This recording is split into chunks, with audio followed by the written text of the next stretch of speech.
Mas afinal, o que os socialistas ou comunistas pregam? Eles defendem a libertação do proletariado, ou seja, do trabalhador, da imposição do mundo capitalista. Para os que pensam assim, o trabalhador é escravo do capitalismo, do dinheiro, do patrão e precisa se libertar. Mas como? De acordo com o regime, você não precisa mais que o necessário para viver. A tecnologia é inimiga da ideologia. Ter um telefone avançado, por exemplo, de características futurísticas, não é permitido, pois é mais que necessário para que o cidadão se comunique e viva bem. Se você quiser se divertir, tirando fotos, brincando com jogos modernos, interagindo com a internet, estará perdido e precisará da ajuda do Estado. Ele, o grande pai, passará a decidir sobre a sua vida e todas as suas vontades, pois parte do pressuposto de que sua mente está contaminada e que você não é capaz de se libertar sozinho. Então, o Estado, o governo, é a sua melhor opção de ajuda. Ele sabe exatamente o que é bom para você. O próprio presidente Lula disse que ninguém precisa mais que 3 pares de sapato ou 2 televisões em casa para viver bem. Mas como conseguir dinheiro para bancar pelo menos uma vida assim? O Estado deverá proporcionar emprego com salários justos. Mas, efetivamente, quem dará o emprego? O empresário ou o Estado? Se for o Estado, da onde vai sair o dinheiro para pagar os salários chamados de justos?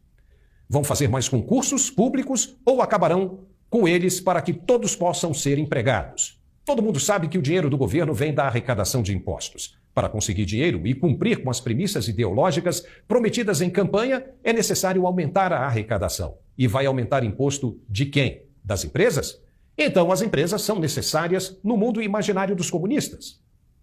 Mas vamos um pouco mais a fundo e tentar entender como fazer as empresas prosperarem para que possam gerar mais impostos e pagar os salários justos. O empresário tem de ganhar, caso contrário, não haverá interesse em montar uma empresa. E não havendo empresas, sobrará apenas as economias formadas na base de cooperativas, onde todos são donos do mesmo negócio e não há um patrão específico que possa demitir aquele funcionário que não quer produzir. Aonde isso no mundo deu certo algum dia? Me digam. Eles vêm discutindo isso a vida inteira e não obtêm resultados positivos e ainda continuam batendo na mesma tecla. Sem uma estrutura organizacional capitalista, alguém vai trabalhar para alguém ficar à toa. Alguns vão trabalhar mais que outros para ganharem a mesma coisa. Em certo momento, o que trabalha mais vai exigir mais. E o que trabalha menos não vai querer ganhar menos. É por isso que o comunismo só funciona na cabeça dos que querem ser chefes. Pois esses sim, vão ter o que a tecnologia oferece de melhor. Beber vinhos premiados, importados, degustar comidas caras e exóticas, usar quantos sapatos quiserem e por aí vai, simplesmente porque eles são privilegiados por saberem exatamente o que é melhor para você, o povão.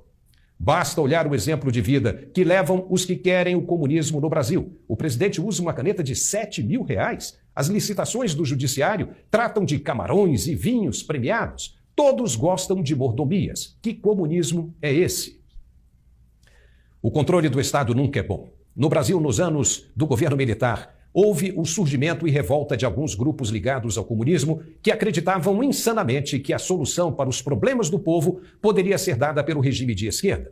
Eles não gostavam do autoritarismo, mas queriam impor o autoritarismo deles. A resistência culminou no surgimento e na organização de grupos terroristas armados e também na imprensa alternativa, que, para fugir da censura, criava tabloides chamados de marrons. Ali, sob anonimatos, se dizia o que queria contra o regime que estava no poder e se organizava, sob códigos, os movimentos armados e de resistência aos militares com terrorismo e assassinatos. Foi nesse tempo que surgiram os vários grupos de extremistas no Brasil, como o Movimento Revolucionário 8 de Outubro, o MR8, que, em uma manobra ousada, junto com outro grupo, o da Ação pela Libertação Nacional, sequestrou o embaixador americano Charles Albright em setembro de 69, no Rio de Janeiro. E quem estava nesse grupo? O ex-ministro da Casa Civil do governo do PT, José Dirceu. A presidente Dilma condenou as explosões da Maratona de Boston em 2013, chamando aquele de ato insano de violência. Mas foi exatamente assim que ela começou na vida pública, assassinando o soldado Mário Cosel Filho, de 18 anos, em junho de 1968. Foi o seu grupo, a Vanguarda Popular Revolucionária, que acelerou um carro-bomba com 20 quilos de dinamite para dentro de um quartel-general em São Paulo, despedaçando o corpo do rapaz e ferindo mais 6 militares. sem falar da violência usada no roubo a bancos e outras atividades. O objetivo era conseguir armas e dinheiro a todo custo para financiar as ações terroristas. É a história. Resultado? Justificaram os atos criminosos como válidos pela causa, ou seja, foram considerados até como heróis e recebem até hoje anistia de mais de R$30 mil, mais isenção de impostos de renda por terem sido considerados perseguidos pelo regime militar. Esses eram terroristas de verdade. Agora imagine se o que essas pessoas fizeram naquela época fosse nos dias de hoje, mais especificamente no domingo 8 de janeiro, por exemplo. Como isso seria visto pelas autoridades atuais? O que aconteceu em Brasília foi horrível, não resta dúvida, inteiramente condenável, mas tem os seus atenuantes.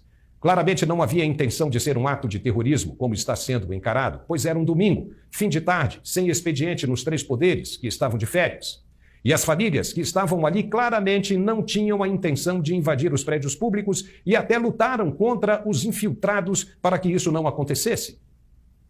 Alguns chegaram a filmar, inclusive, integrantes das polícias legislativas quebrando as janelas. E ao perceberem que estavam sendo filmados, um deles sacou a arma e apontou para o cinegrafista.